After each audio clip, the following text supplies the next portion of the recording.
أسأل الله الذي أشرقت الشمس بأمره وتوزعت الأرزاق بكرمه أن يجعلني وإياكم ممن طالت أعمارهم وحسنت أعمالهم وبارك لهم في أرزاقهم وأموالهم وذرياتهم، وغفرت ذنوبهم وسترت عيوبهم، وكتبني الله وإياكم من السعداء في الدنيا والآخرة. اللهم اشف من شكى ألما، وخفف على من بكى وجعا وحزنا.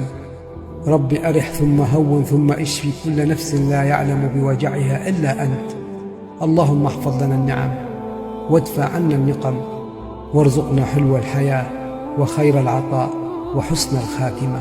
اللهم لك الحمد في كل وقت وكل حين وعلى كل حال. سبحانك تعلم غاياتنا ولا يخفى عليك شيء من أحوالنا، فاجبر خواطرنا بفيض نعمك ومغفرتك وعفوك. اللهم ارحم موتانا واشف مرضانا وعاف مبتلانا، واختم بالباقيات الصالحات أعمالنا. اللهم آمين يا رب العالمين.